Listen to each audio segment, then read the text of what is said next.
Okay, mga kapatid, nagbabalik po muli ang Chink Positive. Ang oras na po ngayon ay 6:18 ng umaga. Sa buhay mo, inspirasyon ko. Sa umagang ito, masasabi natin maganda ang kanyang boses. At di lang boses, ang kanyang physical look din, syempre. Magka-partner po yan.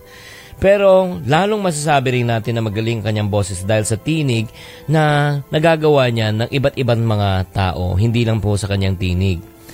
At pinaka-ika nga asset niya talaga ay yung kanyang boses na kung paano niya nagagawa to, sino ba tong taong ito? Siya po ay isang voice director, isang voice master, voice artist, at marami pang iba siyang ginagawa. Siya rin po ang presidente at nagmay-ari po na kanyang kumpanya na tinatawag na Creative Voices. Please welcome to Chink Positive, Mr. Pocholo Gonzales. Good morning. Magandang umaga po, Sir Chinky. Yes, good morning, Pocholo. Napakaaga po at talagang masarap po palang gumising talaga ng madaling araw. Bakit? Parati ka bang medyo late sleeper ka ba? Opo talagang usually 1 or 2 o'clock ako natutulog. Yeah, especially sa mga dubbing, no? So ngayon, si Pocholo po mga kapatid, lingid sa inyong kaalaman, actually madalas natin siya mapakinggan. Hindi lang po sa TV, kundi sa TV, lahat. Pero hindi po natin masyadong nakikita ang kanyang mukha dahil nga sa kanyang tinig lang. Pero bago po natin alamin talaga ang kanyang tunay na profession, ang kailangan maunawaan po natin muna kung ano ang kanyang pinanggalingan. Siguro, itong unang tanong ko, kamusta ang iyong pagkabata, yung pagkalaki mo, yung childhood mo? Ikaw ba ay lumaki sa isang marangyana pamilya o isang ano lang? Masasabi ko pong nasa simpleng pamilya po. Kasi lumaki po ako sa Mariveles, Bataan. Yan, nasa dulo na po ng Bataan yun. At masasabi ko rin napakaganda ng aking kabataan. Bagamat hindi naman ganong may kaya yung magulang ko. Isang simpleng may bahay lang aking ina. Nananahi siya, tapos nagkaroon na kami ng maliit na karinderya. Tatay ko naman po isang government employee. So empleyado at saka housewife lang talaga. Ganun. So, sa public school po ako nag-aral mula elementarya hanggang kolehiyo. Wow, public school. Yes. Sa Bataan? Sa Bataan, pero nung nag-college po ako sa UP Diliman na. Okay. Ayan, so masasabi kong napakaganda ng aking kabataan sapagkat doon ko po naranasan yung talagang bata. Kasi tumatakbo sa bukirin, sa dagat, naliligo, may ilog pa sa amin, umaakyat sa bundok. Talagang, yun, yung perfect childhood talaga para sa akin. Ilan kayo magkakapatid? 2 po. 2 kami. Okay. Pero nung lumalaki kayo, nakaramdam ba ka ng konting, hirap or yung mga pagsubok? Ang hirap naman po para sa mga ordinaryong tao, dumarating pa rin yan lalo na minsan nawalan ng trabaho yung aking ama. Yan. So, ang lolo ko yung tumutulong sa amin nung bata ako. Ang hindi ko makakalimutan yung isang birthday ko kasi usually talagang ang nanay ko hindi pwedeng hindi yan mag-celebrate ng birthday. Yan ang pinakamahalagang araw para sa amin. Ano, para sa kanya o sa inyo? Sa amin, pamilya ko. Isang araw wala talaga kaming panghanda. Oo. So, kahit pa paano, nagsopas yan.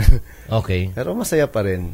Oo. Tapos, syempre, hindi ko makakalimutan po nung nasa high school ako. Kasi, iisa lang yung sapatos kong ginagamit. 3 taon yata yun. Wow. So, butas na yung ilalim nung sapatos ko. Pinapasok na ng tubig. Okay. Alam mo yun, nalagyan ko na lang ng papel para humaba buhay.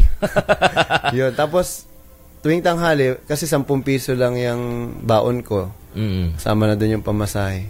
Ginagawa ko, tuwing tanghali, humihingi lang ako ng sabaw dun sa sa karinderya. Bibili na lang ako ng pisong kanin.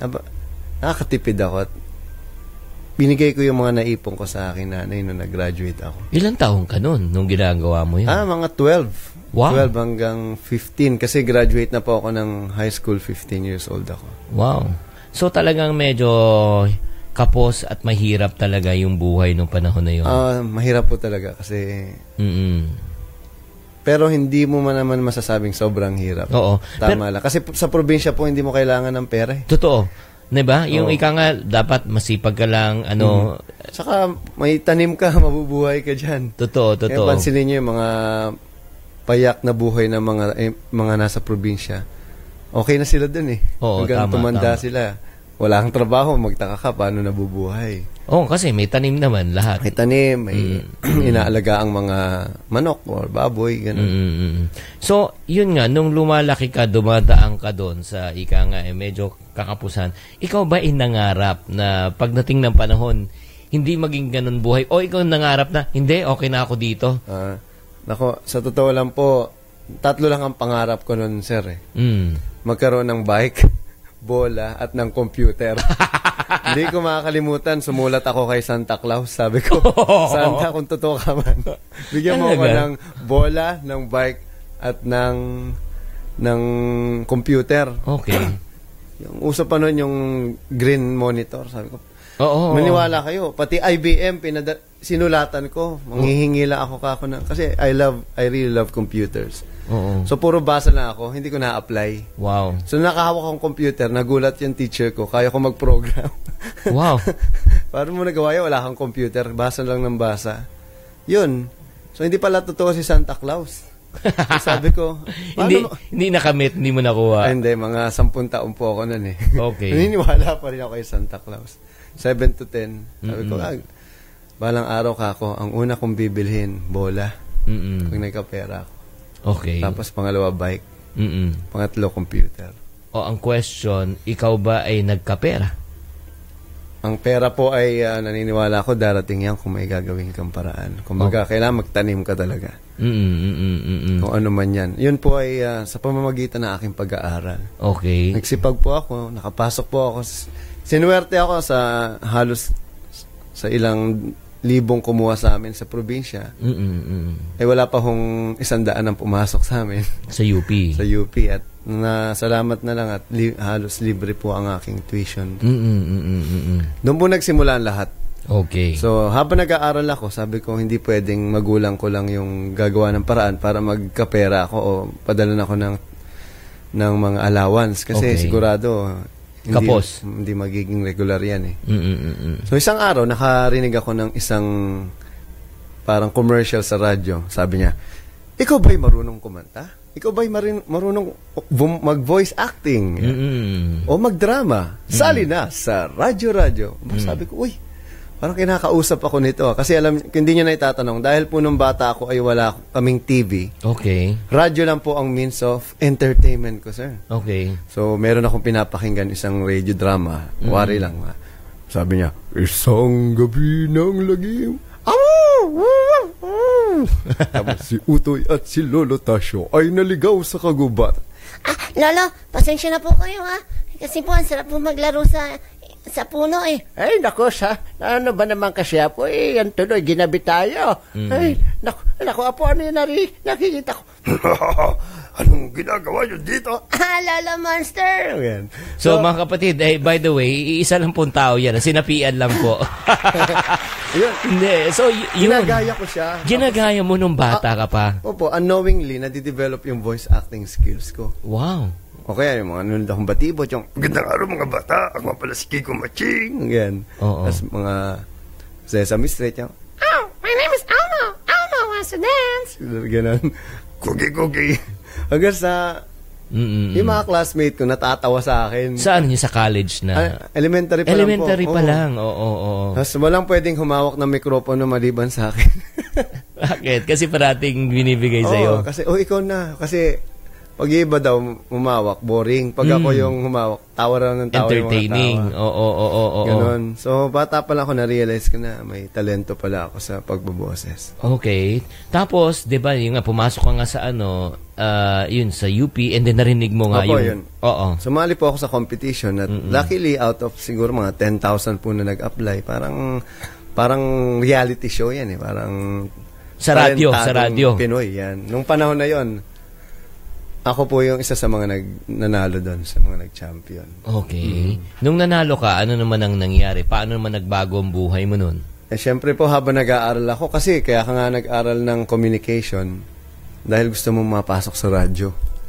Di parang ginagawa mo na yung pangarap mo habang nag-aaral ka. Tama. So, hindi ko na sabi ko, pwede naman pala yon. Bakit ko pa hintayin mag-graduate ako? Kung kaya ko palang gawin na yon at kumita habang nag-aaral. Tama. So doon ko na-realize hindi ako pang empleyado. Sabi ko, nung una talent. Yan. Tapos pinag-aralan ko technical, nag-aral ako sound engineering. Hanggang sa nag-graduate ako, baligtad po eh. Kasi naging reporter din po ako, hindi nyo na itatanong. Ako po pinakabatang reporter sa isang stasyon. 18, nagbo-broadcast na ako nun. Wow. May sarili pa akong programa kasama yung batikang broadcaster na si Joey Galvez na retired na rin ngayon. Oo, si Joey. Ayun. Natuto ako magsalita. Ayan, hanggang sa nung ako'y nag-aaral sa UP, nagtayo rin ako ng isang youth organization. Kasi kung hindi nyo rin na itatanong, frustrated SK po ako. Bakit? Kasi po, nung panahon na yan, ako ay 16, gusto kong makatulong sa aking barangay. So sabi ko, kailangan makatulong ako. Uy, may SK, sangguniang kabataan. So tumakbo ko, lakas loob. Independent. Nanalo? Hindi po, kasi hindi ako anak ni Mayor. Hindi ako. Ganun lang naman yun eh. Yung SK, younger version lang yan ng mga politiko, karamihan. Di hamak naman mas magaling ako dun sa taong yun. Pero sabi ko, hindi ako titigil dito. Kung ayaw ko pagbigyan sa aking barangay, sa buong Pilipinas ako magsisilbi. Wow. Doon ko tinayo yung Voice of the Youth Network. Ang Voice of the Youth Network po is about encouraging every Filipino youth to believe in themselves in creating positive social change. So naniniwala ako na katulad ko, ako kasi frustrated ako, gusto kong i-share yung frustration ko sa ibang tao. Tama. Sa pamamagitan ng pagbibigay sa kanila ng tamang venue at pagko-connect sa tamang tao. So yun po, lumaki kami ng lumaki hanggang sa internet po nagsimula 1998. Unang Yahoo groups po namin umabot ng 100,000. Okay. So lahat po ng information locally and globally about youth participation, youth program, nandun, nakaka-receive kami. So, and because of that, I joined more than siguro 50 different local and international youth events. Wow. And I've been to more than 20 countries around the world. Wow. For free. Wow. Libre po. Dahil nakita nila yung potential ng aking programa. At nagkaroon ako ng radio program na sarili. Voice of the Youth sa radyo. At nagkaroon pa ako ng TV show na Voice of the Youth TV. Yun po ay wala kaming pondo. Ni Cinco po wala kaming pera. Dahil naniniwala ako sa power ng volunteerism. Yes. Alam mo mga kapatid, maraming pa tayong pag-uusapan tungkol sa kay Pocholo. Pero sa pansamantala, tayo po ay will pause for a break. Ang oras po ngayon ay 6:30 ng umaga at magbabalik pa po ang Think Positive.